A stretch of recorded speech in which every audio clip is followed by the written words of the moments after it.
സ്ക്രീനിലെ താരങ്ങളുടെ അഭിനയം കണ്ട് ആവേശം മൂത്ത് കൈയടിക്കുന്നവരാണ് നമ്മൾ പ്രേക്ഷകർ.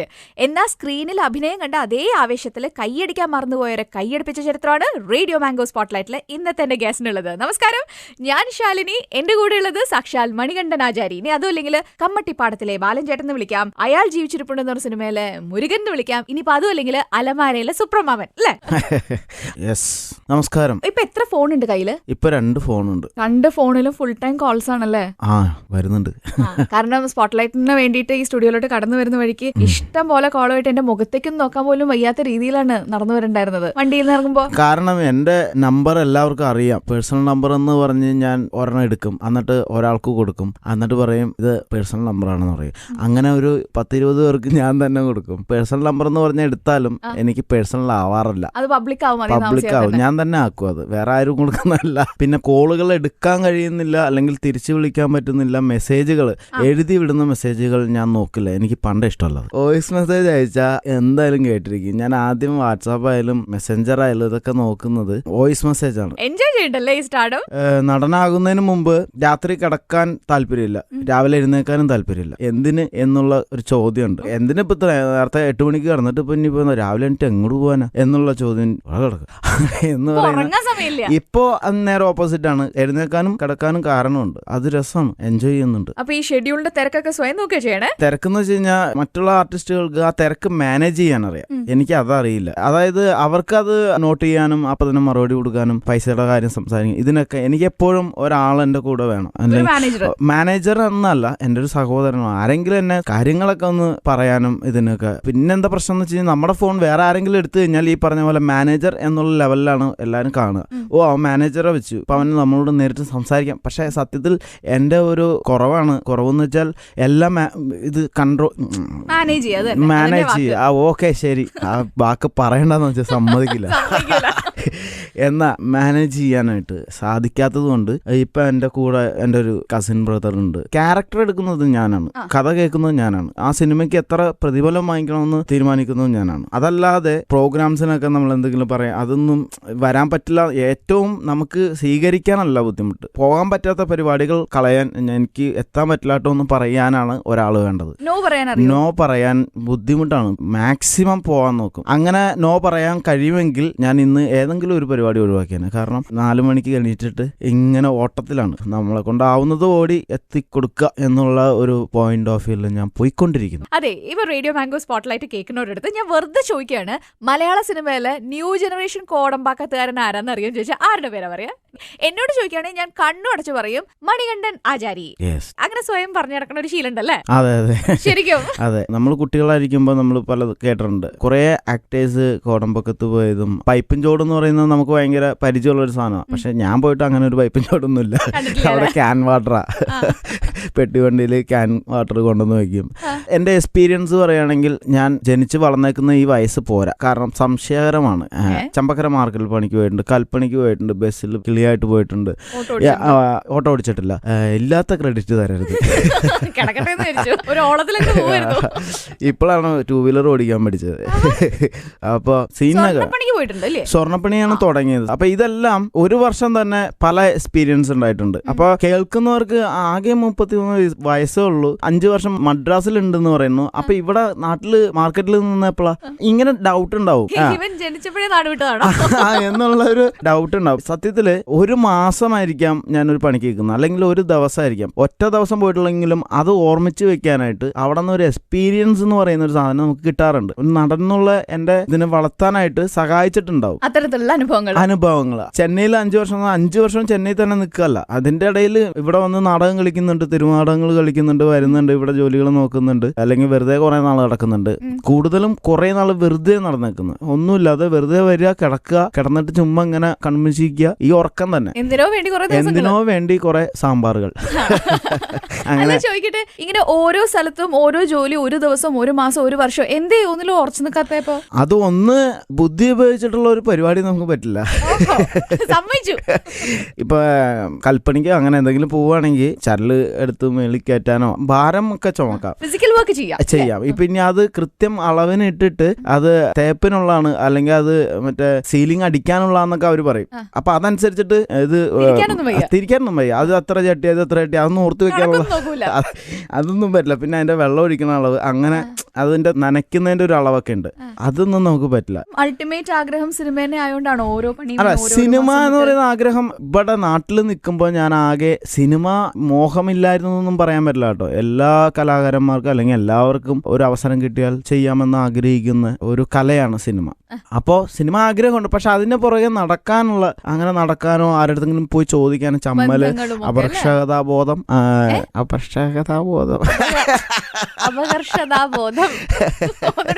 ഇൻഫീരിയോറിറ്റി കോംപ്ലക്സ് അതും തെറ്റിച്ചോ ഞാൻ?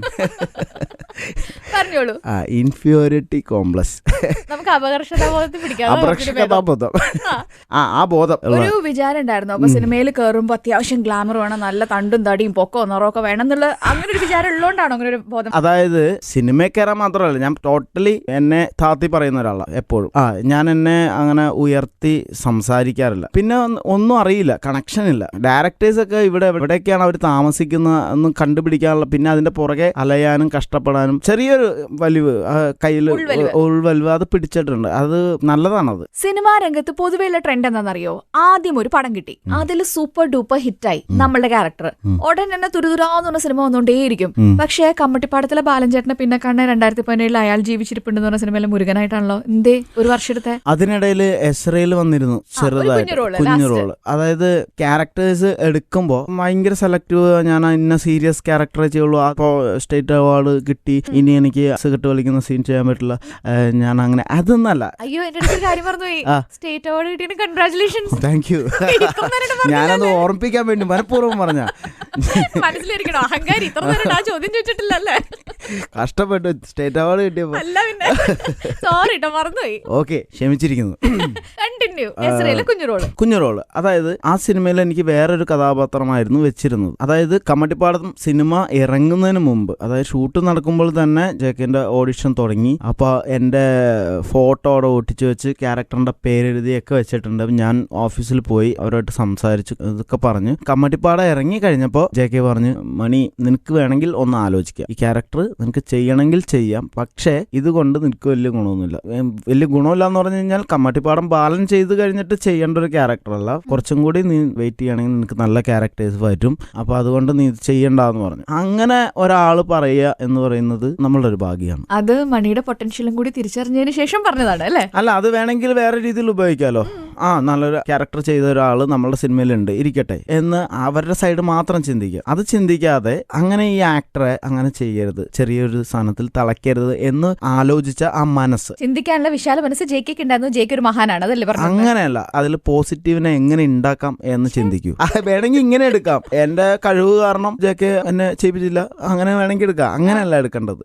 ഞാൻ പല രീതിയിൽ നോക്കുന്നുണ്ട്, എന്തെങ്കിലുമൊക്കെ കിട്ടുമെന്ന്. പഠിച്ചിട്ട് വന്നിരിക്കുകയാണല്ലോ ഇന്റർവ്യൂന്. എനിക്കൊരു ഗുണം എന്താണെന്നറിയാം, ഞാൻ ഇങ്ങനെ ഇത്ര സംസാരിച്ചിട്ടില്ല, എന്റെ സംസാര ശൈലിയും ഇതല്ല, ഞാൻ ഇത്ര ശബ്ദത്തിലും സംസാരിക്കാറില്ല. എന്റെ ഓപ്പോസിറ്റ് ഇരിക്കുന്ന ആളുടെ ശൈലി അല്ലെങ്കിൽ അയാളുടെ എനർജി, അത് ഗീവ് ആൻഡ് ടേക്ക്. അത് തിയേറ്ററിന്റെ ഒരു ഗുണം, എനിക്ക് മാത്രമല്ല തിയേറ്റർ ആക്ടേഴ്സിന്റെ ഒരു ഗുണമാണ്. ഇപ്പോൾ ഞാൻ പോയിക്കൊണ്ടിരിക്കുന്നത് ശാലിനിയുടെ സ്റ്റൈലിലാണ്. ശരി.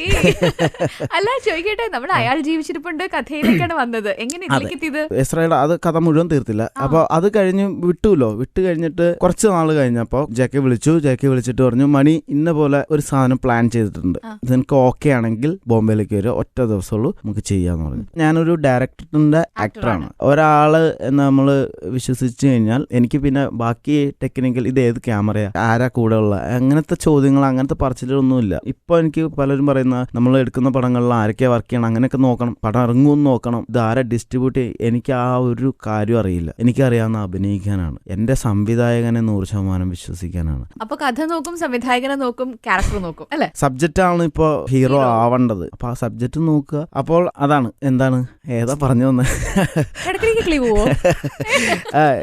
വിഷയങ്ങൾ ഇങ്ങനെ നിറയുള്ളത് കൊണ്ട് ഇങ്ങനത്തെ ഓരോരോ കാര്യങ്ങളാണല്ലേ.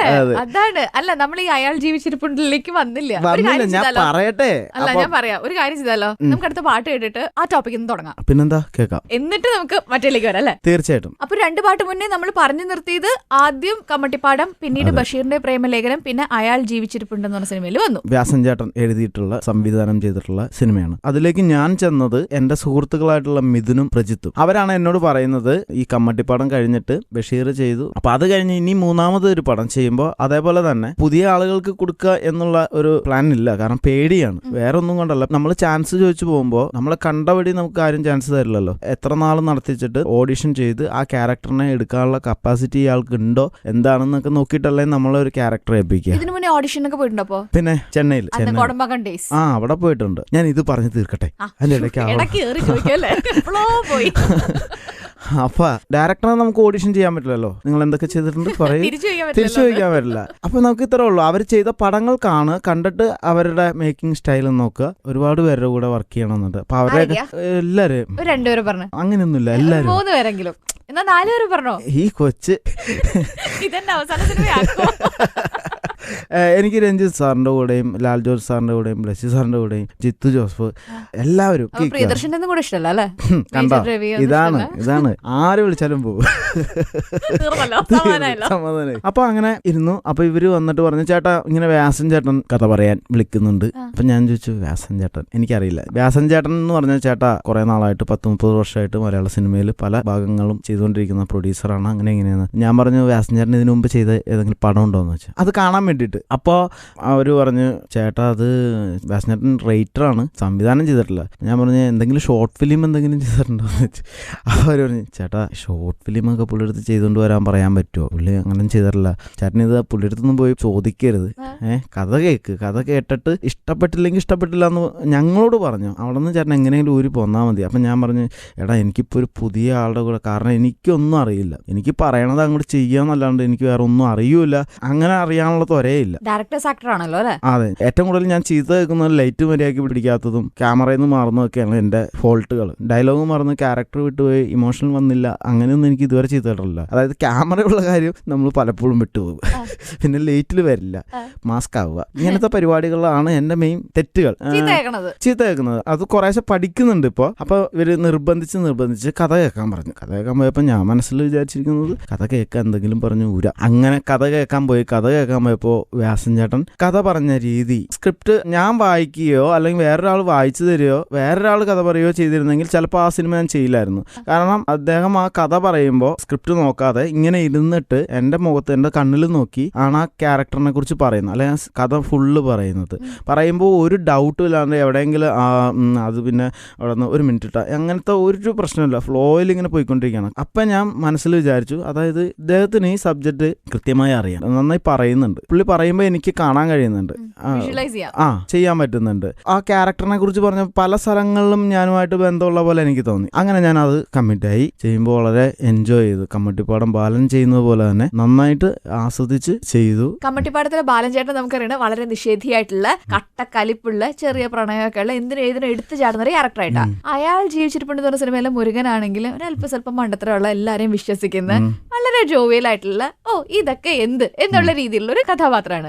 സാക്ഷാൽ മണികണ്ഠൻ ശരിക്കും ജീവിതത്തിൽ ആരാ? ഇതിൽ ഏത് ട്രേറ്റ്സാ കൂടുതലുള്ള? എന്നിലും എല്ലാം ഉണ്ട്, നിങ്ങളിലും എല്ലാം ഉണ്ട്. പ്രണയമുണ്ടോ? പിന്നെ എന്നിൽ പണിയായിരുന്നല്ലേ. പിന്നെ പ്രണയമുണ്ട്, പ്രണയമില്ലാത്ത മനുഷ്യരാരപ്പ. അങ്ങനെയല്ല, ആ പ്രണയമല്ല. എനിക്ക് പ്രണയം ജോലിയല്ല, വികാരങ്ങളിൽ ഏറ്റവും ആസ്വദിക്കാൻ കഴിയുന്നതും ഏറ്റവും പരിശുദ്ധമായതും ഒക്കെയാണ് പ്രണയം. അത് എനിക്ക് പലരോടും തോന്നിയിട്ടുണ്ട്. ചില ആളുകളുടെ കണ്ണിനോടായിരിക്കാം, ചില ആളുകളുടെ പെരുമാറ്റം, ചില ആളുകളുടെ കല, ചില ആളുകളുടെ ജോലിയോടുള്ള ആത്മാർത്ഥത, ഇതൊക്കെ. അതല്ലാതെ ഭാര്യയാക്കണം, എൻ്റെ തലമുറയെ സൃഷ്ടിക്കാൻ ഒരു പാർട്ട്ണർ, അങ്ങനെ ഞാൻ ചിന്തിച്ചത് ഒരാളുള്ളൂ. എൻ്റെ ഭാര്യയാക്കണമെന്ന് ഞാൻ ആഗ്രഹിച്ച് ആള് വേറൊരു ആളുടെ ഭാര്യയായി വേറൊരു തലമുറ സൃഷ്ടിച്ചുകൊണ്ട് നന്നായി പോയിക്കൊണ്ടിരിക്കുന്നു. ഇല്ല, അങ്ങനെയൊന്നുമില്ല. അതായത് ശരിക്കും അവർക്കറിയില്ല എനിക്കും തോന്നുന്നു, ഞാനത്ര സീരിയസ് ആണെന്നുള്ള കാര്യമൊന്നേ. ഇപ്പോൾ നമ്മൾ കാണുന്ന പ്രണയമല്ല, എൻ്റെ പ്രണയം പഴയ പ്രണയമായിരുന്നു. കാമുകി എഴുതിയ പേന എടുത്ത് എഴുതുക, അല്ലെങ്കിൽ അവളുടെ സ്ലേറ്റ്, അല്ലെങ്കിൽ അവളുടെ കുപ്പിയിൽ നിന്ന് വെള്ളം കുടിക്കുക, അവൾ ഇരുന്ന സീറ്റിൽ പോയി ഇരിക്കുക, കുറെ നേരം കാത്തിരുന്ന് അവൾ വരുമ്പോൾ ഈ അടിവേറ്റിൽ നിന്ന് ഉണ്ടാവുന്ന എന്ന് പറഞ്ഞിട്ടുള്ള അതൊക്കെ ഞാൻ അനുഭവിച്ചിട്ടുണ്ട്. അത് ഭയങ്കര ത്രില്ലിംഗ് ആണ്. 20 സംതിങ്ങിലും ഉണ്ടായിട്ടുണ്ട്. അത്രേ ഉള്ളൂ. ശരി, അപ്പൊ പ്രണയത്തിന്റെ കാര്യം പറഞ്ഞു. ഇനി എങ്ങനെ ജീവിതത്തിൽ മണ്ടത്തരങ്ങളൊക്കെ കാണിക്കാറുണ്ടോ? അതെ, നമ്മൾ ചെയ്യുന്ന ക്യാരക്ടറിൽ ഇപ്പൊ ഞാനിപ്പോ നാളെ ഒരു കളക്ടർ ആയാൽ നിങ്ങൾ ഇത് ചോദിക്കോ? നിങ്ങൾ ചോദിക്കില്ലല്ലോ. ഭയങ്കര തർക്കുത്തരാണല്ലോ. ഞാൻ തർക്കുത്തരാ, കാരണം നിങ്ങൾക്ക് വേണ്ടത് കുരുത്തക്കേടാണ്. ചോദിക്കുന്നില്ല. നമ്മൾ പറയില്ലേ, ഈ ആക്ടേഴ്സ് പറയില്ലേ, ജീവിതാനുഭവം ഉണ്ടെങ്കിൽ കുറച്ചുകൂടി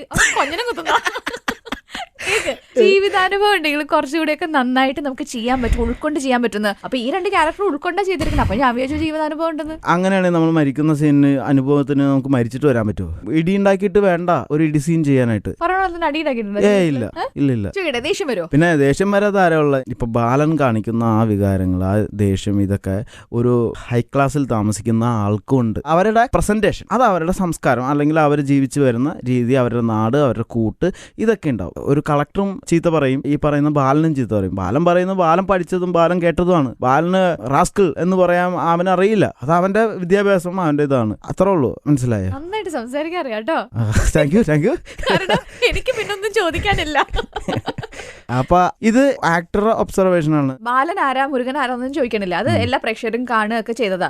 മണികണ്ഠന്റെ ജീവിതത്തിലുള്ള എന്തൊക്കെ ട്രേറ്റ്സ് ഉള്ളത്? വരുന്ന വികാരങ്ങൾ എന്തൊക്കെയാണ്? എല്ലാ വികാരം വരും, പെട്ടെന്ന് എല്ലാം വരും. ഇപ്പൊ എന്റെ അമ്മയ്ക്ക് വിളിച്ചു എനിക്ക് ദേഷ്യം വരും, ഞാൻ കപ്പെടുത്ത് തലക്കിട്ടിടിക്കും. അതേപോലെ ചേട്ടൻ നന്നായിട്ട് സംസാരിക്കണമെന്ന്, താങ്ക് യു മോളെ എന്ന് പറയും. ഇദ്ദേഹത്തിന്റെ ഇരിപ്പ് കണ്ടിട്ട് ആദ്യം താമസിച്ചതിന്റെ ആ കപ്പ് മിക്കവാറും എന്റെ തലയിലുള്ള എല്ലാ ചാൻസും ഞാൻ കണ്ടിട്ടുണ്ട്. ഞാൻ ചോദിക്കുന്ന ചോദ്യങ്ങൾക്കൊക്കെ ആലോചിച്ച് ഉത്തരം പറയാനാണോ ഇഷ്ടം, അതോ മനസ്സിൽ തോന്നുന്ന പറയാനാണോ ഇഷ്ടം? മനസ്സിൽ തോന്നുന്നത് ആലോചിച്ച് പറയാം. എന്നാ ഞാനിപ്പോ മണികണ്ഠന് തരാൻ പോകുന്ന ഈ റൗണ്ടിന്റെ പേര് ഷൂട്ട് ഔട്ട് അറ്റ് സ്പോട്ട്ലൈറ്റ് എന്നാണ്. ഇതിൽ ഞാൻ കുറച്ച് ചോദ്യങ്ങൾ ചോദിക്കും. അധികം ഒന്നും ആലോചിക്കേണ്ട, എന്താണോ മനസ്സിൽ പറഞ്ഞത് അതുകൊണ്ട് പറഞ്ഞാൽ മതി. ഓക്കെ. ജീവിതത്തിൽ എനിക്ക് ഏറ്റവും പേടി ഡാഷ് ആണ്. എന്റെ നാക്കാണ്. കൈവിട്ടു പോവും. അല്ല, സത്യസന്ധത കൂടുക കാരണം എന്ത് തോന്നിയാലും ഒറ്റയടിക്ക് ഈ ആലോചിക്കാതെ പറയും. അത് എങ്ങനെയൊക്കെ എന്തൊക്കെ പറയുമെന്ന് എനിക്കറിയില്ല. ശത്രുക്കൾ ഉണ്ടാവാം, ഉണ്ടായേക്കാം. എന്നെ ഏറ്റവും മനോഹരമായി ചീത്ത വിളിച്ചിട്ടുള്ളത് ഡാഷ് ആണ്. എന്റെ സാറാണ്. ബി ലെനിൻ എന്ന് പറയുന്ന, ഞാൻ പറഞ്ഞു, എന്റെ സിനിമാ ഗുരു പറഞ്ഞിട്ടുള്ള നല്ല നല്ല ചീത്തകളാണ് ഇന്ന് എന്റെ വളർച്ചയ്ക്ക് കാരണം. അത് പറയാൻ പറ്റില്ല, ഞാൻ പറയില്ല. അത് ഞാനും എന്റെ സാറും മാത്രമുള്ള സ്വകാര്യ കാര്യങ്ങൾ, ഞങ്ങളുടെ സ്വകാര്യ ജീവിതത്തിൽ. ജീവിതത്തിൽ ഞാൻ അടിയുണ്ടാക്കിയ സ്ഥലങ്ങൾ ഡാഷ് ഡാഷ് ഡാഷ്. സ്കൂൾ, വീട്, പിന്നെ കളിസ്ഥലം. എന്റെ വോളിബോൾ കളിക്കുന്ന കോട്ടപ്പുറം ഗ്രൗണ്ട് ഉണ്ട്. അടി എന്ന് പറഞ്ഞാൽ വോളിബോൾ കളിക്കുന്നത്. അപ്പൊ അങ്ങനെ വെറുതെ എന്തെങ്കിലുമൊക്കെ പറഞ്ഞ് അങ്ങോട്ടും ഇങ്ങോട്ടുള്ള ഒന്നും അത് അത്രേ ഉള്ളൂ.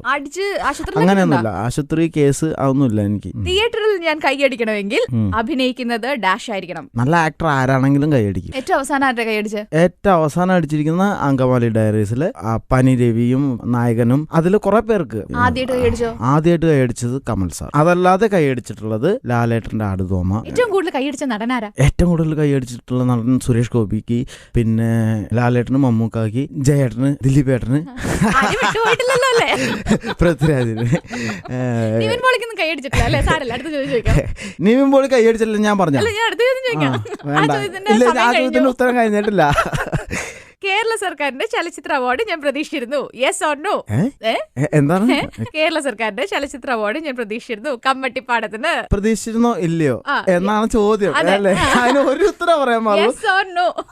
ആ ചിരിയിലുണ്ട് പ്രതീക്ഷിച്ചിരുന്നു. അതെ, ഇപ്പോൾ എനിക്ക് കിട്ടിയത് ഞാൻ പ്രതീക്ഷിച്ചിരുന്നില്ല. പിന്നെ മികച്ച നടനായിരുന്നു പ്രതീക്ഷിച്ചിരുന്നത്. അല്ല, എന്നാലും ഈ കുനിഷ്ട് എങ്ങോട്ടാ പോണെന്ന് നോക്കിയാൽ ഞാൻ ഒരു എനിക്ക് ഇപ്പൊ കിട്ടിയിട്ടുള്ള കേരള സംസ്ഥാനത്തിന്റെ മികച്ച ചോദ്യം ഇല്ല, അത് ക്ലിയർ ചെയ്തിട്ട് പോയാ മതി. പാടി നന്നാക്കിട്ട് നീ ഇവിടെ പോയാ മതി. പറയേ. കേരള സർക്കാരിന്റെ സംസ്ഥാന അവാർഡ് ഞാൻ പ്രതീക്ഷിച്ചിരുന്നു. Yes or no? നോ. അടുത്ത ചോദ്യം. കാരണമില്ലാതെ 4 പേര് വളഞ്ഞിട്ട് അടിക്കാൻ വന്നാൽ എന്ത് ചെയ്യുന്നു പറയണം. തിരിച്ചു തല്ലും, കാരണം ചോദിച്ചിട്ട് തല്ലു വാങ്ങും, ബഹളം വെച്ച ആളെ കൂട്ടും, ജീവനും കൊണ്ടോടും. ബഹളം വെച്ച ആളെ കൂട്ടും. എനിക്കറിയില്ല ദേവേരനെ തല്ലാൻ പറ്റും, എന്തോ വേണം എനിക്ക്. അയ്യോ അമ്മേ, അയ്യോ ചേട്ടാ, രക്ഷിക്കണേ. മണികണ്ഠ, നിനക്ക് സ്റ്റേറ്റ് അവാർഡ് ഉറപ്പാടാ എന്ന് പറഞ്ഞത് ഡാഷ് ആണ്. ഒരുപാട് പേര്, അതായത് ഈ പ്രതീക്ഷ എന്ന ചോദ്യത്തിന് പ്രതീക്ഷ ഉണ്ടാക്കുന്ന രീതിയിൽ ഒരുപാട് പേര് പറഞ്ഞു. അങ്ങനെ എനിക്ക് ഓർമ്മയില്ല. ആദ്യം പറഞ്ഞ അത് ഓർമ്മയില്ല. ഉദ്ദേശം എത്ര പേര് പറഞ്ഞു? എന്നോട് വിളിച്ചിട്ടുള്ള നല്ല അഭിപ്രായം പറഞ്ഞിട്ടുള്ള എല്ലാരും പറഞ്ഞേക്കണ ഒരു പരാമർശമെങ്കിലും ഈ തവണ നിന്നെ കുറിച്ച് ഉണ്ടായിരിക്കും എന്ന് പറയാത്ത എന്നെ വിളിച്ചവർ ആരും ഇല്ല. അപ്പൊ ചുരുക്കത്തിൽ കേരള സംസ്ഥാന സർക്കാരിന്റെ പ്രത്യേക ജൂറി പരാമർശമാണ് പ്രതീക്ഷിച്ചിരുന്നതെന്ന് moral of the story. Yes, അത് ഞാൻ ആദ്യമേ പറഞ്ഞില്ലേ. ശരി, സത്യസന്ധത, ആഗ്രഹങ്ങൾ, മണ്ടത്തരം, എടുത്തുചാട്ടം, ഇതിൽ മണികണ്ഠന്റെ ജീവിതത്തിൽ ഏറ്റവും കൂടുതലുള്ള എന്താ? ഇതിന്റെ ഉത്തരം പറയേണ്ട ഞാനല്ല, ഞാനുമായി സമ്പർക്കമുള്ള, എന്നെ അറിയാവുന്ന, എന്നെ മനസ്സിലാക്കിയിട്ടുള്ള ഒരാളാണ് ഇത് ഉത്തരം പറയേണ്ടത്. മണ്ടത്തരമാണോ കൂടുതൽ നിൽക്കുന്നത്, സത്യസന്ധതയാണോ, അത് ആഗ്രഹങ്ങളാണോ, എനിക്കറിയില്ല. സത്യസന്ധത ആയിരിക്കാം. അവസാനത്തെ ചോദ്യം, ജീവിതത്തിൽ ഏറ്റവും കൂടുതൽ രസിച്ച് കണ്ടിരിക്കുന്ന സിനിമ ഏതാ? നായകൻ കമലഹാസന്റെ നായകനാണ് ഞാൻ വളരെ ചെറുപ്പത്തിൽ കണ്ടിട്ടുള്ളത്. അങ്ങനെ വായും പൊളിച്ചിരുന്നു. ആ വായും പൊളിച്ചിരിപ്പ് ഇന്നും ഞാൻ കമലഹാസന്റെ മുമ്പിൽ വായും പൊളിച്ചിരിക്കുന്നു. തൃപ്പൂണിത്തുറക്കാരൻ തന്നെയാണോ? ബേസിക്കലി അതിനെയാണോ സ്വദേശം? ഞാൻ ജനിച്ചത് തൃപ്പൂണിത്തുറ പൊന്നമ്മയുടെ ആശുപത്രി, ഇന്നത് ലക്ഷ്മി ഹോസ്പിറ്റൽ. എന്റെ അച്ഛൻ കൊച്ചിയായിരുന്നു, പ്രവാനമുക്ക്. അച്ഛൻ മരിച്ചു കഴിഞ്ഞ് തൃപ്പൂണിത്തുറയ്ക്ക് വന്നു.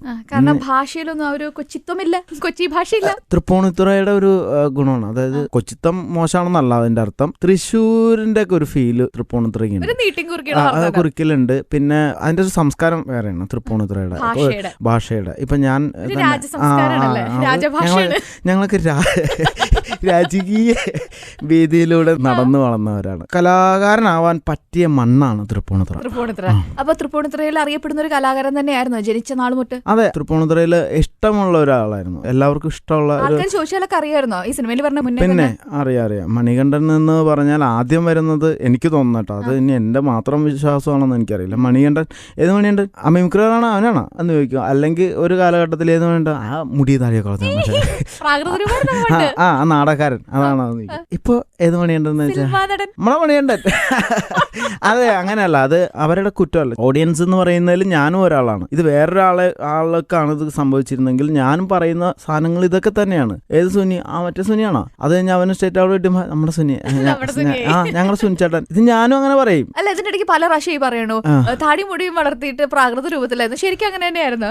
ഞാൻ ഒരുപാട് നാള് മുടിയും താടിയും വളർത്തി തന്നെ നടന്നിരുന്നു. അത് നാടകം ചെയ്യണോണ്ട്, തിയേറ്റർ ആർട്ടിസ്റ്റ് ആണെന്നുള്ളതുകൊണ്ടാണോ? അങ്ങനെയൊന്നല്ല. അങ്ങനെ പ്രത്യേകിച്ച് ഞാൻ എന്റെ ഭംഗി നോക്കാറില്ല. കണ്ണാടി നോക്കാൻ വലിയ താല്പര്യമില്ലായിരുന്നു. അത് നോക്കിയിട്ടും വലിയ കാര്യവുമില്ല. അപ്പൊ അത് കാരണം ഇത് ഏറ്റവും ആദ്യം പറഞ്ഞ ആ സാധനല്ലേ, മറ്റേ ബോധം.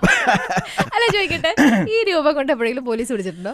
ഈ രൂപം കൊണ്ട് പോലീസിന് സംശയം ഉള്ള റിബലാണ്. റിബൽ എന്ന് പറഞ്ഞാൽ സംശയിക്കപ്പെടുന്ന മുഖമുള്ളവൻ. തൃപ്പൂണിത്തുറയില് പോലീസ് നോട്ടോട്ട് വെച്ചിരുന്ന ആളായിരുന്നോ? നോട്ടോട്ട് വെച്ചിരുന്ന ആളൊന്നല്ല. ഈ രൂപം തൃപ്പൂണിത്തുറയിൽ നിന്നല്ല. ഞാൻ എവിടെ പോയാലും എനിക്കൊരു പരുങ്ങലുണ്ട്. അത് എന്തിനാന്ന് എനിക്കും അറിയില്ല. എന്നിലൊരു കള്ളലക്ഷണമുണ്ട്. സത്യാവസ്ഥ എന്താണെന്ന് വെച്ച് കഴിഞ്ഞാൽ ആലോചനയാണ്. ഡയലോഗ് പറഞ്ഞുകൊണ്ടായിരിക്കും നടക്കുന്നത്, പാട്ട് പാടിക്കൊണ്ടായിരിക്കും നടക്കുന്നത്. അപ്പൊ ചിലവര് മെന്റലാണെന്ന് വിചാരിച്ചിട്ടുണ്ട്, ചിലവര് എന്തോ സംതിങ്. അത്ര ക്ലിയർ അല്ലല്ലോ ഈ വണ്ടി എന്ന് തോന്നുന്ന രീതിയിലാണ് എൻ്റെ നടപ്പ്. ഒരു അലസമായിട്ട്, ചിലപ്പോൾ ഭയങ്കര സ്പീഡ്, ഓവർ സ്പീഡ്, ഒരു സാധാരണ സ്പീഡല്ല, ഭയങ്കര സ്പീഡിൽ പോകും. ചിലപ്പോൾ തല്ലി ഇങ്ങനെ കാലൊരച്ച് ഇങ്ങനെയൊക്കെ പോകുന്ന ഒരാൾ. അപ്പോൾ സ്വാഭാവികമായിട്ട് പോലീസുകാർ ശ്രദ്ധിക്കുന്ന ഒരാളാണ്. തടഞ്ഞു നിർത്തിയിട്ടുണ്ടോ പോലീസ്? എന്നെ പറ്റി നന്നായിട്ട് അന്വേഷിച്ചല്ലേ? നിങ്ങൾ ആരെയാ കണ്ടേ? അമ്മമാർക്കുള്ള ഞാൻ കൊടുത്തോളാം. പോലീസുകാര്, അതായത് ഞങ്ങളുടെ നാട്ടില് ഈ ക്രിക്കറ്റ് കളി, രാത്രി കളി ഉണ്ടല്ലോ, 2 മണിയൊക്കെ ആവും അവിടെ നിന്ന് ഇത് കഴിയും. 12-2 മണിയൊക്കെ. അപ്പൊ കൂട്ടുകാരൊക്കെ ആയിട്ട് പോയിട്ട്, പിന്നെ RLV സ്കൂളിന്റെ അവിടെയാണ് എന്റെ മെയിൻ കമ്പനി. അപ്പൊ അങ്ങനെ പോകുമ്പോ എന്നെ ഇങ്ങനെ പോലീസുകാർ കണ്ടാ പിടിക്കും എന്നുള്ള കാര്യം എനിക്ക് ഉറപ്പാ. അപ്പൊ അത് കാരണം ഞാൻ അതിന് മുമ്പേ റെഡി ആവും, പക്കയല്ലേ എന്ന് നമ്മൾ നോക്കിയിട്ട്. അതായത് പോലീസുകാർ എന്തായാലും ഈ എന്താടാ എവിടെ പോയതാ എന്ന് ചോദിക്കും. പിന്നെ എന്താ പേര് ചോദിക്കും. അപ്പൊ പേര് ഇവിടെ പറഞ്ഞിരിക്കുമ്പോഴായിരിക്കും അച്ഛൻ്റെ പേര് എന്താടാ? അച്ഛൻ്റെ പേര് രാജൻ. അപ്പൊ അപ്പുറത്ത് വിളിക്കും, എവിടെയാണ് നിന്റെ വീട്? അപ്പൊ ഈ സാധനം ഉണ്ടല്ലോ, അപ്പൊ ഇവിടെ എവിടെയെങ്കിലും നമ്മൾ പരിങ്ങി കഴിഞ്ഞാൽ അപ്പൊ നീ അച്ഛൻ്റെ പേര് എന്താന്ന് പറഞ്ഞിട്ട് എന്നൊക്കെ ചോദിച്ച് പോലീസുകാരുടെ സ്ഥിരം പരിപാടി ഉണ്ടല്ലോ, കൺഫ്യൂഷൻ ആക്കും. അപ്പൊ അതില്ലാണ്ടിരിക്കാൻ നമ്മൾ പ്രാക്ടീസ് ചെയ്യും. ജീപ്പ് കാണുമ്പോൾ തന്നെ പ്രാക്ടീസ് ചെയ്യും. പിന്നെ മൊത്തത്തിൽ നമ്മൾ പൊക്കവലിയോ അങ്ങനെ എന്തെങ്കിലുമൊക്കെ ഉണ്ടോ നോക്കി, തീപ്പെട്ടിയും സിഗരറ്റൊക്കെ ഉണ്ടെങ്കിൽ എടുത്ത് മാറ്റി കളഞ്ഞ് ഡീസന്റ് ആവാൻ ശ്രമിക്കും. അങ്ങനെ ഞാൻ പോകാൻ നേരത്ത് ഗാന്ധി സ്ക്വയറിൽ പോലീസ് വണ്ടി കിടപ്പുണ്ടായിരുന്നു. ഞാനിങ്ങനെ നോക്കിയപ്പോൾ എന്റെ കഴുത്തിലൊരു മാല. അപ്പൊ ഞാൻ മാലയിട്ട്, ഇത് ആദ്യം പറഞ്ഞ ബോധമാണ്, അതായത് എനിക്ക് മാലയിട്ട് അങ്ങോട്ട് പോയാൽ മതി. അതെന്റെ ചേച്ചിയുടെ വരവിന്റെ മാലയായിരുന്നു. അങ്ങനത്തെ ലേഡി സ്റ്റോർസിൽ നിന്ന് വാങ്ങിക്കുന്ന ആ മാല കഴുത്തിലുണ്ടായിരുന്നു. അപ്പൊ ഞാൻ വേഗം ഈ മാല ഊരി, കാരണം ഇനി ഇത് എന്താന്നൊക്കെ ചോദിച്ച് ഇതിലൊരു സീൻ ഉണ്ടാക്കണ്ടെന്ന് പറഞ്ഞ് ഇത് ഊരി പോക്കറ്റിലിട്ടു. അങ്ങനെ പോക്കറ്റിലിട്ട് അപ്പോൾ അവർ തപ്പി നോക്കിയപ്പോൾ ഇത് കിട്ടിയപ്പോൾ ഞാൻ പറഞ്ഞു ചേച്ചിയുടെ മാലയാണ്, നീ എന്തിനാ പോക്കറ്റിലിട്ടെന്ന് പറഞ്ഞു. അപ്പം ഞാൻ ഇതേപോലെ പറഞ്ഞു, സാറെ പേടിച്ചിട്ടാണ് ഞാൻ മാലയിട്ട്, ഇനി ഇത് ഏത് മാലയാണെന്നൊക്കെ ചോദിച്ചാൽ ഈ മാലയിൽ സമയം കളയണ്ടല്ലോ എന്ന് വിചാരിച്ച് ഞാൻ പോക്കറ്റിലിട്ടാണെന്ന് പറഞ്ഞു. മാലയുടെ കേസ് ചോദിച്ചാൽ ഒരു 15 മിനിറ്റ് പോകുമല്ലോ. അപ്പോൾ അവർ വിട്ടു. പക്ഷെ എന്നെ പിടിച്ച പോലീസുകാർക്കെല്ലാം എന്നെ വളരെ ഇഷ്ടമാണ്. എന്നെ എപ്പൊക്കെ പിടിച്ചിട്ടുണ്ടോ ആ പോലീസുകാരെല്ലാവരും എന്നെ ഭയങ്കരമായിട്ട് സ്നേഹിക്കുന്നുണ്ട്. സിനിമയിൽ കയറിയതിനു ശേഷം പിടിച്ചിട്ടുണ്ടോ? ഇല്ല. ആ സിനിമയിൽ കയറിയ ശേഷം പിടിച്ചിട്ടുണ്ടെന്ന് പറഞ്ഞു കഴിഞ്ഞാൽ ഈ പറഞ്ഞ പോലെ ഞാൻ സിനിമാ നടനായെന്നുള്ള കാര്യം ഞാൻ മറന്നുപോയെന്നല്ല. എനിക്ക് നമ്മുടെ നാട്ടിൽ ഇപ്പോഴും സൈക്കിളിന് പോകും, അങ്ങനെയാണ് അങ്ങനെ തന്നെ. അപ്പോൾ അങ്ങനെ ഞാനൊരു ദിവസം സിനിമ കമ്മട്ടിപ്പാടം കഴിഞ്ഞ് ഒരാഴ്ച കഴിഞ്ഞിട്ടുണ്ടാവും. ഞാൻ ഒരു 9:30 മണിക്ക് കിഴക്കേക്കോട്ടയിൽ കൊതുകേരി വാങ്ങിക്കാൻ എന്തിനോ പോകുമായിരുന്നു സൈക്കിളിൽ. അപ്പോൾ എൻ്റെ മുമ്പിൽ കൂടി, അതായത് ഞാൻ ചവിട്ടി പോകുന്നത്, എന്നെ ഓവർടേക്ക് ചെയ്ത് ഒരു ജീപ്പ് പോയി. ഇപ്പോൾ കുറച്ച് ദൂരം നിന്നിട്ട് ഇങ്ങനെ വിളിച്ചപ്പോൾ ഞാൻ എൻ്റെ പഴയ അതേ മണികണ്ഠൻ തന്നെ ആ ഒരു തയ്യാറെടുപ്പുണ്ടല്ലോ, വീട്ടുമേര് മുല്ലക്കൽ വീട്, രാജനാചാരി, സുന്ദരിയമ്മ, മണികണ്ഠൻ, ഞാൻ പറഞ്ഞു പഠിച്ച്, അതായത് അവിടം വരെ എത്തുന്ന ഒരു സമയത്തിൽ നമ്മൾ ചെറുപ്പം പോലെ ചെയ്ത് എന്താണ് അത് തന്നെ അങ്ങനെ ചെയ്തിട്ട് അതെ ഞാൻ ചെന്നു. സാറേ, അപ്പോൾ ആദ്യത്തെ ചോദ്യം ഇങ്ങനെ ആയിരിക്കുമല്ലോ, എവിടെ പോടാ എന്നാണ് ആദ്യത്തെ ചോദ്യം. അപ്പോൾ അതിനുള്ള ഉത്തരം ഉണ്ടാക്കി വെച്ചേക്കാണ്, ഇത് കടവരെ പോകുന്നത് എന്നുള്ളത്. അപ്പോൾ ചെന്ന് ഈ കടവരെ പോകുന്നത് ഞാൻ ഉത്തരം പറഞ്ഞു കഴിഞ്ഞു, അതായത് ചോദ്യം അതാണെന്ന് എനിക്കറിയാമല്ലോ. അപ്പോൾ അവർ പറഞ്ഞു, മണികണ്ഠ സിനിമ കണ്ടു, ഉഗ്രനായിട്ടുണ്ട്, നന്നായി നിങ്ങൾ ചെയ്തു.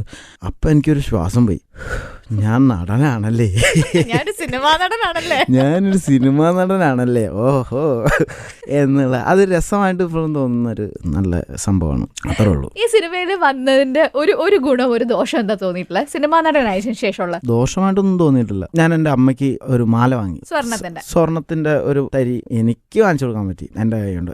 ഞാൻ ഡെയിലി 50 രൂപ വെച്ച് പോലും വീട്ടിൽ കൊടുക്കാൻ പറ്റാത്ത, അല്ലെങ്കിൽ കൊടുക്കാൻ ആഗ്രഹമില്ലാതെ അതിനുവേണ്ടി പ്രയത്നിക്കാത്ത ഒരു മകനായിരുന്നു. ഇപ്പോൾ എനിക്ക് എൻ്റെ കുടുംബത്തിന് വേണ്ടി എന്തെങ്കിലുമൊക്കെ ചെയ്യാൻ കഴിയുന്നുണ്ട്.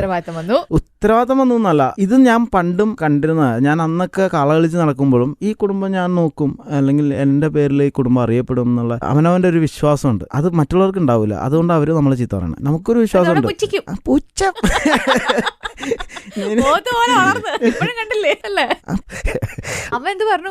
അമ്മയ്ക്ക് സന്തോഷമാണ്. പിന്നെ ഞാൻ വണ്ടി വാങ്ങി, 2 വീലർ, അമ്മയെ പുറകിലിരുത്തി ഓടിച്ചു, വല്യമ്മയുടെ വീട്ടിൽ പോയി ഒരു റൗണ്ടൊക്കെ അടിച്ചു. അങ്ങനത്തെ കുറേ സൗഭാഗ്യങ്ങൾ. പിന്നെ നാട്ടുകാർ മുഴുവനും എല്ലാവരും നമുക്ക് വേണ്ടി പ്രാർത്ഥിക്കുന്നു. ഇപ്പോൾ സ്റ്റേറ്റ് അവാർഡിന്റെ അന്നും തലേ ദിവസവും എന്നെ വിളിച്ച് പലരും എൻ്റെ നാളും പേരും ഒക്കെ ചോദിച്ചു പുഷ്പാഞ്ജലി. എനിക്ക് ഭയങ്കരമായിട്ട് വിങ്ങിപ്പോയ, അല്ലെങ്കിൽ കരഞ്ഞു പോയത് ഒരു ബന്ധമില്ലാത്ത, ഒരു രക്തബന്ധം അല്ലെങ്കിൽ ഈ ബാലൻ എന്ന് പറയുന്ന ഒരാളായിട്ടുള്ള പരിചയം കൊണ്ട് മാത്രം നമുക്ക് വേണ്ടി ഒരു കൊണ്ടപാന ആൾക്കാരൊന്നുമില്ല, ഒരു 10-15 പുഷ്പാഞ്ജലിയെങ്കിലും അന്ന് ചെലവായിട്ടുണ്ട്. അതെ. ഫേസ്ബുക്ക് ലൈവ് വരാൻ ഭയങ്കര ഇഷ്ടമുള്ള ആളല്ലേ? അതായത് ഞാൻ വോയിസ് മെസ്സേജ് അയക്കുന്നതും ലൈവ് വരുന്നതും എന്താന്ന് വെച്ച് കഴിഞ്ഞാൽ അതില് ഒരു ഹൃദയമുണ്ട്. എഴുത്തിനേക്കാൾ കൂടുതൽ എഴുത്ത് എനിക്ക് അറിയില്ല. ഒന്ന് ഞാൻ പഠിച്ചു വേണമെങ്കിൽ എഴുതാം, അല്ലെങ്കിൽ വേറെ ആരെങ്കിലും കൊണ്ട് എഴുതിപ്പിക്കാം. ഇപ്പൊ നമ്മുടെ പേജ് നോക്കുന്നവരെ കൊണ്ടോ ചെയ്യിപ്പിക്കാം. പക്ഷെ നമുക്ക് പറയാനുള്ളത് നമ്മളുടെ ഹൃദയത്തിൽ അപ്പം തോന്നുന്നത് അത് പറയാൻ വേണ്ടിയിട്ടാണ് ലൈവ് വരുന്നത്, വോയിസ് മെസ്സേജ്. എന്താണ് സംഭവം? ഇപ്പൊ വണ്ടി എടുത്തതിനെ കുറിച്ച് എന്തെങ്കിലും പറയണം എന്ന് പറഞ്ഞിട്ട് ഇങ്ങനെ പിടിക്കും. അപ്പൊ ഞാൻ വിമാനത്തിൽ ആദ്യമായിട്ട് കയറുന്നത്, എല്ലാവരും വിമാനത്തിൽ കയറുമ്പോൾ അവർക്കൊരു ഫീൽ ഉണ്ടാവും. പക്ഷെ എനിക്ക് അതിന്റെ അപ്പുറത്തൊരു ഫീലായിരുന്നു, ഒരു സന്തോഷമാണ്. അതായത് നമ്മൾ താഴത്ത് നിന്ന് അത്ഭുതത്തോടെ നോക്കുന്ന ഒരു സാധനത്തിൽ നമ്മൾ കയറാൻ പോകും. അത് എന്നെ സംബന്ധിച്ച് നിസ്സാരമല്ല. അതിന്റെ ഒരു എക്സൈറ്റ്മെന്റ് ഉണ്ടോ? പിന്നെ ഭയങ്കരമായിട്ട്. ഫേസ്ബുക്ക് ലൈവ് ആരാ പഠിപ്പിച്ചത് ചെയ്യാനായിട്ട്? ഫേസ്ബുക്ക് ലൈവ് അല്ല, ഞാൻ ഫോണിൽ ലൈവ് എടുത്തിട്ട് അത് റെക്കോർഡ് ലൈവ് എടുത്തിട്ട് അത് ഫേസ്ബുക്കിൽ ലൈവ് ഒന്നും ചെയ്യാറില്ല. ഓ ശരി, പിന്നെ അടുത്ത് തന്നെ അതും കാണാട്ടോ. ഞാൻ ചെയ്യില്ല, ഞാൻ പഠിച്ചു വെച്ചേക്കുന്ന സാധനങ്ങൾ മതി. ഇല്ല അങ്ങനെയൊന്നുമില്ല, ടേക്കൊന്നും എടുക്കാറില്ല. ഒറ്റ തവണ. എന്റെ സന്തോഷം എല്ലാവരും അറിയിക്കണം. ആദ്യത്തെ വീഡിയോ എന്ന് പറയുന്നത് കമ്മട്ടിപ്പാടം കഴിഞ്ഞിട്ട് വിറങ്ങളിച്ച് നിൽക്കുന്ന സമയത്ത്, അത് ഞാൻ എൻ്റെ സുഹൃത്ത്, എൻ്റെ ചേട്ടൻ്റെ ഒരു സ്റ്റുഡിയോ ഉണ്ട്, അലക്സേട്ടനോട് പറഞ്ഞു. അപ്പോൾ കുറേ ഫോൺ കോൾ വരുന്നു, മെസ്സേജുകൾ വരുന്നു, ഒന്നും റിപ്ലൈ ചെയ്യാൻ പറ്റുന്നില്ല. അപ്പോൾ എനിക്ക് അതിൻ്റെ ഒരു വിഷമം, നമ്മൾ സിനിമ ചെയ്തിട്ട് ഇത്രയും പേര് നമ്മളോടും സംസാരിക്കാൻ വിളിച്ചിട്ട് നമുക്കൊന്നും പറയാൻ പറ്റുള്ളല്ലോ എന്ന്. അപ്പം ഞാൻ പറഞ്ഞു, ചേട്ടാ എനിക്ക് മൊബൈലിൽ ഇത് എല്ലാം തിരിച്ചു വിളിക്കാനോ മെസ്സേജ് അയക്കാനോ പറ്റില്ല. അപ്പം എനിക്ക് പറയാനുള്ളത് ഒന്ന് വീഡിയോ ചെയ്ത് തന്നെ, അത് ഞാൻ ഫേസ്ബുക്കിലിട്ട് എല്ലാവരും അറിയിക്കണം എന്ന് പറഞ്ഞ് നന്ദി പറയുന്ന വീഡിയോ ആണ് എൻ്റെ ആദ്യത്തെ വീഡിയോ. എന്നിട്ട് സ്വന്തം പേജിൽ ഈ വീഡിയോ ഇടുമല്ലോ, വീഡിയോയും ഓരോരോ സംഭവങ്ങളൊക്കെ ഇടുമ്പോൾ അതിന്റെ താഴെ മെസ്സേജ് ഒക്കെ ശ്രദ്ധിക്കോ? എന്തൊക്കെയാ പറഞ്ഞത്? ഇല്ല, ഞാൻ ഈ മലയാളത്തിൽ എഴുതിയിട്ടുണ്ടെങ്കിൽ നോക്കും, ഇംഗ്ലീഷ് അങ്ങനെ നോക്കാറില്ല. എല്ലാത്തിനും ലൈക്ക് അടിക്കും. ഇങ്ങനെ നമ്മൾ നിരത്തി പിടിച്ചു. അത് കാരണം അവര് നമ്മളുടെ ഇത് കണ്ടിട്ടുണ്ട്, എന്തോ എഴുതിയിട്ടുണ്ട്, എന്തെഴുതിയാലും ഇരിക്കട്ടെ പണി. ചെയ്യാത്തതുണ്ട് കേട്ടോ, ഞാൻ കാണാത്തതുണ്ട്, അല്ലെങ്കിൽ പെട്ടെന്ന് വെറുതെ കണ്ടുപോയേക്കണുണ്ട്. അപ്പോൾ എല്ലാത്തിനും വെറുതെ ഇവിടെ നുണ പറയാൻ പറ്റില്ലല്ലോ. ഇതിന് ഒരു സന്തോഷം പോലെ നമ്മളിപ്പോൾ ക്രിക്കറ്റ് കളിക്കാൻ പോകുമ്പോൾ കിട്ടുന്ന ഒരു സന്തോഷം അത്ര ഫേസ്ബുക്കും വാട്സാപ്പും ഒക്കെ നമുക്ക് എനിക്ക് ഇതുവരെ എന്നെ അങ്ങോട്ട് ഭയങ്കര മനിയ മൊബൈൽ മാനിയ ആയിട്ടില്ല. അത് ഇപ്പം എത്ര നേരമായി അത് ചിലപ്പോൾ അടിച്ചുകൊണ്ടിരിക്കുകയായിരിക്കും. ഞാൻ കയറിയപ്പോൾ മുതൽ സൈലന്റിൽ ഇട്ടിട്ട് ഇരിക്കുക. അങ്ങനെ രണ്ട് സാധനം എൻ്റെ ജീവിതത്തിൽ ഉണ്ടെന്നുള്ള ഒരു ഫീലിങ്സ് ഒന്നും എനിക്കില്ല. ആ ഫോൺ. ഈ ഒരു കഥാപാത്രേ അയാൾ ജീവിച്ചിട്ടുണ്ടെന്ന് പറഞ്ഞ സിനിമയിലെ മുരുകൻ ഗോവയിൽ പോകാൻ ആഗ്രഹമുള്ള അങ്ങനെ ഒരു ആഗ്രഹമായിട്ട് കൊണ്ടു നടക്കുന്ന ഒരാളൊക്കെയാ. മണികണ്ഠന്റെ ജീവിതത്തിൽ ഏറ്റവും വലിയ ആഗ്രഹം എന്താ? അങ്ങനെ ഓരോ സ്ഥലങ്ങളിൽ പോണെന്നാണോ ഉദ്ദേശിച്ച ചുറ്റിപ്പിടിച്ച് പന്നങ്ങളാന്ന് മനസ്സിലായി. ഒന്നുമില്ല, സത്യം ആണോ? ഞാനും ഒന്നും ഉദ്ദേശിച്ചിട്ടില്ല. ഞാൻ ഗോവയിൽ പോയിട്ടുണ്ട്. ഞാൻ ചങ്ങനാശ്ശേരി പ്രതിഭ എന്ന് പറയുന്ന ഒരു നാടക സമിതിയിൽ ആർട്ട് വർക്കിൽ നിന്ന് അതിൽ 1-2 ക്യാരക്ടറൈസ് ചെയ്തു. ചെറിയ കുട്ടിച്ചാത്തൻ എന്ന് പറഞ്ഞ നാടകം. അപ്പൊ അങ്ങനെ ഗോവയിൽ പോയിട്ട് ഗോവ ഒന്നും കാണാനൊന്നും പറ്റില്ല. വാസ്കോയിലാണ് പോയത്. 1-2 സ്ഥലത്ത് ഓഡിറ്റോറിയങ്ങളിൽ പോയി സാധനം ഇറക്കി കെട്ടി കളിച്ചു കയറി. അങ്ങനെ അല്ലാതെ ഗോവ ശരിക്കും ആസ്വദിച്ചത് ഇതിലാണ്. അപ്പൊ ഗോവയിലാണ് ഈ പടം എന്ന് പറഞ്ഞപ്പോൾ അതും ഒരു ആഗ്രഹമായിരുന്നു. ഗോവ നമ്മൾ അന്ന് പോയി ഒന്നും കാണാതെ വന്ന സ്ഥലമാണ്, ഈ തവണ തകർക്കാം, 10-20 ദിവസത്തിന് മേലുണ്ട് എന്നുള്ളൊരു ഇതില് അങ്ങനെ തകർത്തു. അങ്ങനെ പോകാൻ ആഗ്രഹമുള്ള സ്ഥലങ്ങൾ വേറെ ഉണ്ടോ? മൊത്തം പോകണം, യാത്ര ചെയ്യണമെന്ന് ഒരുപാടുണ്ട്. പ്രത്യേകിച്ച് ഒരു സ്ഥലം അങ്ങനെ എന്നാലും നമ്മള് സിനിമയിലും അല്ലെങ്കിൽ ആരെങ്കിലും ഒക്കെ പറഞ്ഞിട്ടും അങ്ങനെ പല പല കഥകളൊക്കെ കേട്ടിട്ടുണ്ടാവുമല്ലോ ഓരോ സ്ഥലങ്ങളെ കുറിച്ച്. നമുക്കുണ്ടാവില്ല ആഗ്രഹങ്ങള്? പട്ടായ പോകാൻ എനിക്ക് ആഗ്രഹമില്ല. പട്ടായയുടെ കാര്യം അതെ, മനുഷ്യന്റെ ഉള്ളിലുള്ള കളത്തിലാണ് ഓരോന്നിട്ട്. ഇല്ല, എനിക്കങ്ങനെ പ്രത്യേകിച്ച് എല്ലായിടത്തും സഞ്ചരിക്കണമെന്ന് ഒരുപാടുണ്ട്. ഒരുപാട് സ്ഥലങ്ങളിൽ പോകണം. എവിടെയൊക്കെ പോയി? ഇന്ത്യയിലാണ്. ബാംഗ്ലൂര്, ഗോവ, ബോംബെ, ചെന്നൈ, അങ്ങനെ സൗത്ത് ഇന്ത്യ കൂടുതൽ കറങ്ങിയിരിക്കുന്ന. നോർത്ത് ഇന്ത്യ അധികം പോയിട്ടില്ല. എന്നാലും ഏതാണ്ടൊക്കെ ഇന്ത്യ മുഴുവൻ ഒന്നും കണ്ടല്ല. പിന്നെ തവാങ് പോയി. തവാങ് എന്ന് പറഞ്ഞാൽ നമ്മുടെ നോർത്ത് ഈസ്റ്റിലോ അരുണാചൽ പ്രദേശ് അല്ലേ? അത് തന്നെ. നമ്മൾ ഏറ്റവും വലിയ ലോങ് യാത്ര എന്നൊക്കെ പറയുന്നത് തവാങ് എന്ന് പറഞ്ഞ സ്ഥലത്ത്. വിദേശത്തേക്ക് പോയിട്ടുണ്ടോ? വിദേശത്തേക്ക് പോയിട്ടില്ല, ഇപ്പൊ പോവാൻ പോണു. ദുബായ് ട്രിപ്പ് ആയിരിക്കും. നാളെ പോകും. എല്ലാ കലാകാരന്മാരുടെയും ഫസ്റ്റ് ട്രിപ്പ് ദുബായ് ട്രിപ്പാ. ആണോ? അപ്പൊ ദുബായിക്ക് പോവാ. പാസ്പോർട്ടൊക്കെ കിട്ടി. പോലീസ് വെരിഫിക്കേഷൻ ഒക്കെ അതൊക്കെ പടപടയെന്ന് പണ്ടായിരുന്നു പേടിച്ചല്ലേ? ഇല്ല, പോലീസുകാരോട് പേടിക്ക് ബഹുമാനം. സത്യം പറ, പോലീസുകാരെ പേടിയല്ലേ? പിന്നെ പേടിയല്ലേന്ന് ഇപ്പോഴും പേടിയാണ്. അത് എന്തിനാണെന്ന് എനിക്കറിയില്ല. പക്ഷെ അവരങ്ങനെയല്ല പെരുമാറും. നമ്മളൊരു കുറ്റം ചെയ്ത് ചെല്ലുമ്പോൾ മാത്രമാണ് ഈ പറയുന്ന പഞ്ഞിക്കിടലും മാറിക്കട. നമ്മളൊരു പരാതിയായിട്ട് പോകും. അല്ലെങ്കിൽ ഞാനിപ്പോ ലഡുവായിട്ട് പോയി, സ്റ്റേറ്റ് അവാർഡ് കിട്ടിയിട്ട് ലഡു കൊടുക്കാൻ പോയി പോലീസ് സ്റ്റേഷനിൽ. അതല്ലാതെ ഈ പാസ്പോർട്ടിന്റെ കാര്യത്തിന് പോയി. അങ്ങനെ പല കാര്യങ്ങൾക്ക് നമ്മൾ അവിടെ സമീപിക്കുമ്പോൾ അവർ നമ്മളോട് വളരെ സാധാരണക്കാർ തന്നെയാണ്. പല ആളുകൾക്കും നടന്മാര് അങ്ങനെയാണ് ഇങ്ങനെയാണെന്നുള്ള തെറ്റിദ്ധാരണ ഇപ്പൊ എനിക്ക് വരെ. അഹങ്കാരികളാണ്, ഒരു മറ്റതാണ് മറിച്ചാണ്, അവരോടൊക്കെ അങ്ങനെ പല പ്രശ്നങ്ങള്. ഞാൻ സിനിമാ നടനായപ്പോഴാണ് എന്താണെന്ന് എനിക്ക് തിരിച്ചറിയാൻ കഴിഞ്ഞത്. എന്ന് പറയുന്ന പോലെ എല്ലാവർക്കും പോലീസുകാരെന്ന് പറയുന്നവരോടും എല്ലാവരോടും ഇപ്പൊ മുഖ്യമന്ത്രി രാജിവെക്കണം, നമ്മൾ എന്ത് വർഷം മുഖ്യമന്ത്രി രാജിവെക്കണമെന്ന് പറയണം. മുഖ്യമന്ത്രിയായി ഒരു ദിവസം ഇരുന്നാലേ മുഖ്യമന്ത്രി എന്താണെന്ന് അറിയുള്ളൂ. അപ്പോൾ എല്ലാ ജോലിക്കും അതിൻ്റെതായ ഒരു സ്വഭാവമാണ്. ആ സ്വഭാവം ചിലവർക്ക് ഇഷ്ടപ്പെടാം, ചിലവർക്ക് ഇഷ്ടപ്പെട്ടില്ല. അവിടെ പോലീസ് സ്റ്റേഷനിൽ ഇപ്പൊ ലഡു കൊടുക്കാൻ പോയെന്ന് പറഞ്ഞല്ലോ. അപ്പൊ ഈ ജയിൽ പുള്ളികളൊക്കെ കണ്ടോ അവിടെ? പിന്നെ അവരോടുള്ള പെരുമാറ്റം കണ്ടോ പോലീസിന്? ഇല്ല, അങ്ങനെയൊന്നുമില്ല. ഇപ്പൊ പോലീസിനെ പേടിയുണ്ടോ? ഇല്ലയോ? ഇപ്പോഴും പേടിയുണ്ട്, ഇപ്പോഴും ബഹുമാനമുണ്ട്, സ്നേഹമുണ്ട്. തെറ്റ് ചെയ്തിട്ടില്ലെങ്കിൽ ധൈര്യമായിട്ട് അവരുടെ മുമ്പിലേക്ക് ചെല്ലുമ്പോഴും ആ പരിങ്ങലൊക്കെ ഇപ്പോഴും ഉണ്ട്. ജാത്യാലുള്ളത് ഈ വിറച്ചലൊക്കെ വിറച്ചലും പേടി ഇപ്പോഴും അവർ വിളിച്ചു കഴിഞ്ഞാൽ ഞാൻ അടുത്തേക്ക് പോകുന്നതിന് മുമ്പ് ഒന്ന് ടെൻഷനാവും, റിഹേഴ്സൽ ചെയ്യും. അത് എന്താണെന്നറിയില്ല, അങ്ങനെയാണ്. കുറെ വർഷത്തെ കഷ്ടപ്പാടുണ്ടായിരുന്നു ജീവിതത്തിൽ. പല പല ജോലികൾ ചെയ്തു, തിയേറ്റർ ആർട്ടിസ്റ്റായി, ഒരുപാട് ക്യാരക്ടറൊക്കെ ചെയ്തിട്ടും അതിൽ കിട്ടാത്തൊരു സ്വീകാര്യതയാണ് സിനിമയിൽ കിട്ടിയെന്നൊക്കെ പറഞ്ഞു. ഈ സിനിമ കൊണ്ട് മാത്രം ജീവിതത്തിൽ ഉണ്ടായിരുന്ന ഫസ്റ്റ് കാര്യങ്ങൾ എന്താ? ആദ്യത്തെ കാര്യങ്ങൾ, ആദ്യമായിട്ട് വിമാനത്തിൽ കയറി അല്ലേ? അത് സിനിമയിൽ വന്നതിന് ശേഷമല്ലേ? അങ്ങനെ ആദ്യമായി ചെയ്ത കാര്യങ്ങൾ എന്തൊക്കെയാ? ഒരുപാടുണ്ട്. ഇപ്പൊ ചെയ്യുന്ന എല്ലാം ആദ്യമായിരിക്കും. എന്ത് ഇവിടെ വന്നിരിക്കുന്നത് സ്പോട്ട് ലൈറ്റിൽ വരാൻ പറ്റി അല്ലേ? പിന്നെ വിളിക്കുവോ? തിരിഞ്ഞും കൂടി നോക്കില്ല. ഞാനിതേ കൂടി പരിങ്ങിക്കഴിഞ്ഞ് ഞങ്ങൾ വിളിച്ചു പറയും, സാർ ഒരു സംശയമുള്ള മുഖം വെച്ച ഒരാള് ഇതിൽ കൂടി നടക്കേണ്ടത്. വിമാനമല്ലാതെ യാത്രകളും മറ്റു യാത്രകളും അങ്ങനെ എന്തെങ്കിലുമൊക്കെ സംഭവിച്ചിട്ടുണ്ടോ? നടകയാത്ര, തവാങ്ങിലേക്ക് പോയ നടയാത്ര, പിന്നെ ചെന്നൈയിലേക്കും അങ്ങോട്ടും ഇങ്ങോട്ടൊക്കെ പോകുന്ന യാത്രകൾ. ആരാധകര് ആദ്യമായിട്ട് സംഭവിക്കണല്ലേ? സിനിമ കഴിഞ്ഞ അന്ന് തന്നെ കുറച്ച് പേര്, ഭയങ്കര ഇത് കൂട്ടൊന്നുമില്ല, എന്നെ തിരിച്ചറിയാൻ വേണ്ടിയിട്ട് ഞാൻ ഷർട്ടിന് 2 ബട്ടൺസ് ഒക്കെ അയച്ചിട്ട് പെടാപ്പാടെന്ന് വെച്ചാൽ തിരിച്ചറിയോ ഇല്ലയോ എന്നുള്ള. പിന്നെ ആദ്യം ഇറങ്ങി വരുമ്പോൾ ഭയങ്കര കരച്ചിലായിരുന്നു. കരച്ചിലെന്ന് പറഞ്ഞാൽ സന്തോഷം കൊണ്ട് ഞാൻ വല്ലാതെ പെരുത്ത് നിൽക്കുന്നൊരു, ആരെയാളോട് എന്ത് പറയേണ്ടതെന്നുള്ളൊരു, നമ്മളുടെ ഈ സ്വപ്നമാണല്ലോ ഇത്. അപ്പോൾ ആ സ്വപ്നത്തെ നമ്മൾ ഷൈക്കാൻഡ് കൊടുക്കുമ്പോൾ ഉണ്ടാവുന്ന ഒരു ലഹരിയുണ്ട്, ആ ഒരു ആനന്ദം, അതൊരു ഭയങ്കര. ഉദാഹരണത്തിന് നമ്മൾ ഇന്ന് കിടന്നുറങ്ങി നമ്മളെ ഒരു പട്ടി ഓടിച്ചിടുന്ന ഒരു സ്വപ്നം, ഒരു ചെമ്പൻ പട്ടി നമ്മൾ ഒരു ഇടവഴി കൂടി ഓടിച്ചിട്ടു, നമ്മൾ വീണു, കുറച്ചു നേരം കഴിഞ്ഞപ്പോൾ പട്ടീനെ കാണാനില്ല. അപ്പോൾ നമ്മുടെ ഒരു കൂട്ടുകാരൻ വന്ന് അവൻ കൊണ്ടുപോയി ബാൻഡേഡ് ഒട്ടിച്ചു. ഇതാണ് നമ്മൾ കണ്ട സ്വപ്നം. പിറ്റേ ദിവസം അല്ലെങ്കിൽ അതിന്റെ പിറ്റേ ദിവസം ഇതേ സംഭവം കൃത്യമായി, അതേ ചെമ്പമ്പട്ടി, അതേ ഇടവഴി, അതേ കൂട്ടുകാരൻ, അതേ ബാൻഡേജ്, അതേ മുട്ട് എന്നൊക്കെ വരുമ്പോൾ ഉള്ള ഒരു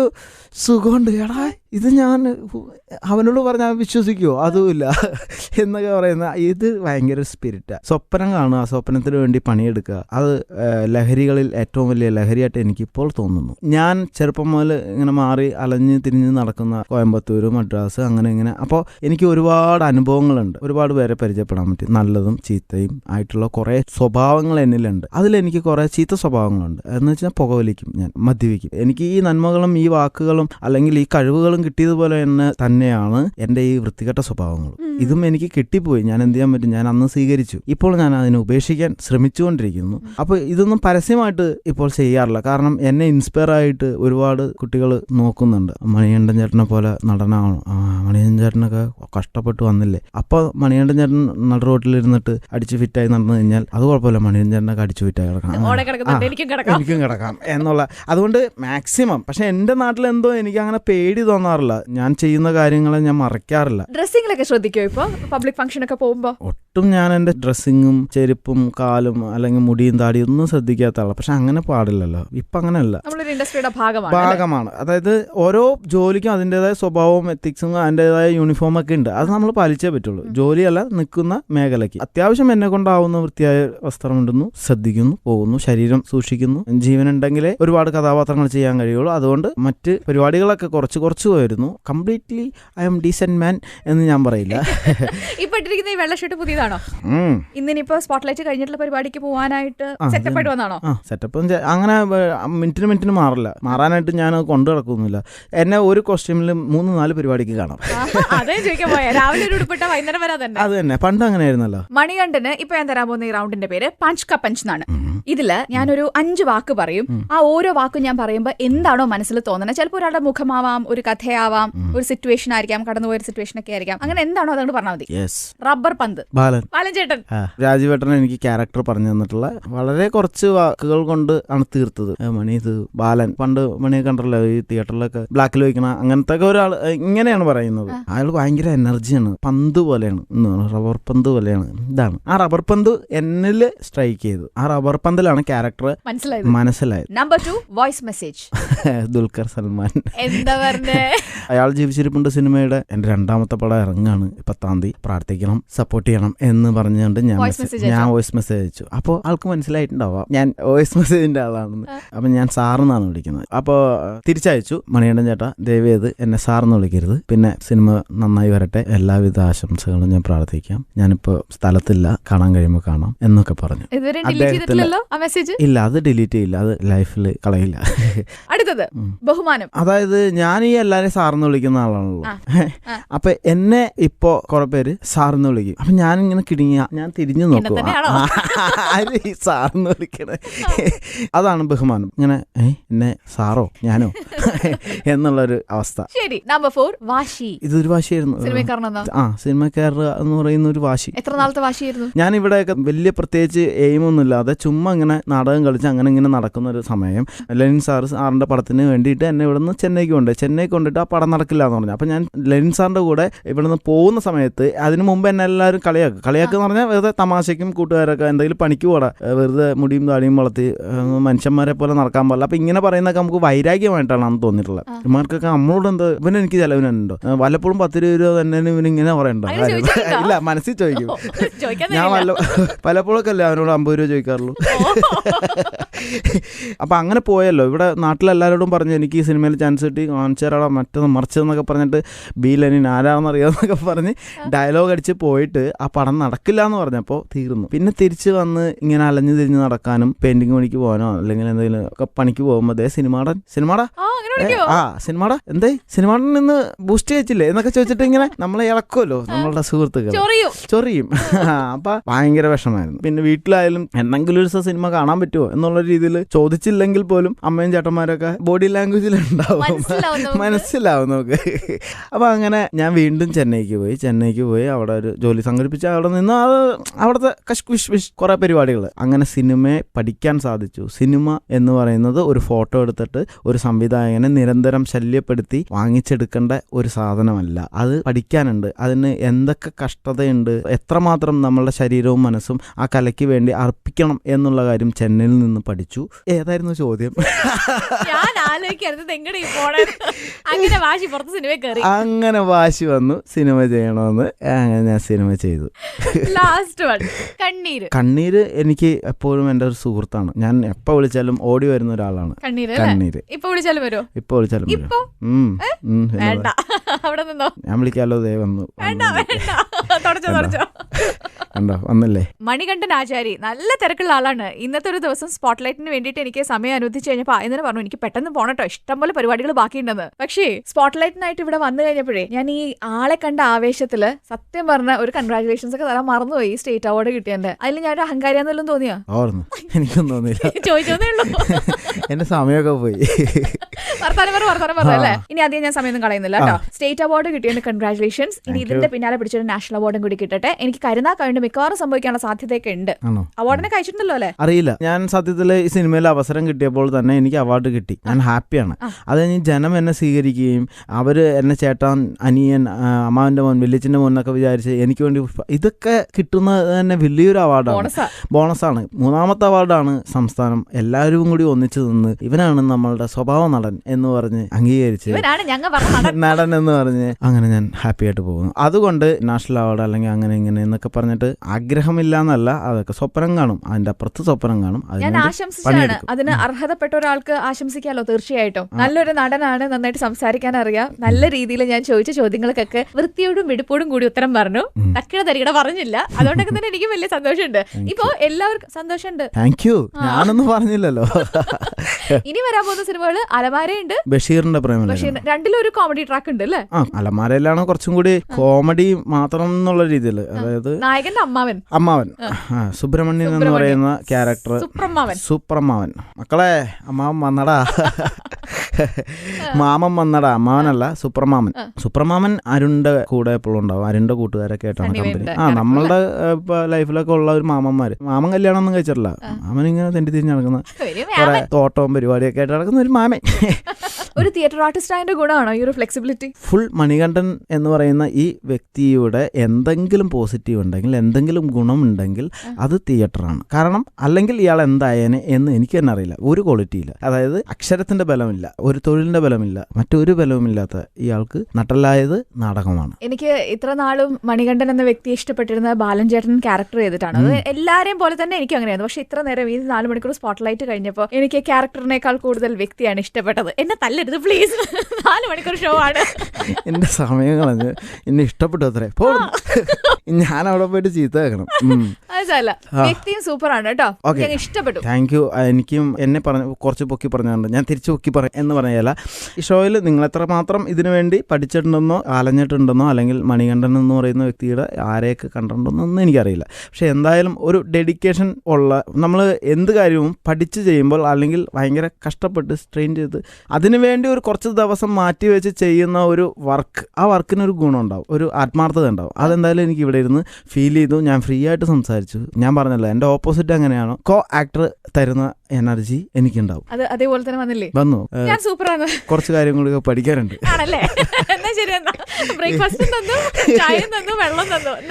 അപ്പൊ മോളെ, സന്തോഷം വിളിച്ചതിൽ. ഞാൻ റേഡിയോ മാംഗോ ആദ്യമായിട്ടാണ്. ഇനിയും എനിക്ക് വരാൻ സാധിക്കട്ടെ എന്ന് ഞാൻ ഒരുപാട് തവണ എനിക്കും വിളിക്കാൻ സാധിക്കട്ടെ. നന്ദി പറയുന്നില്ല.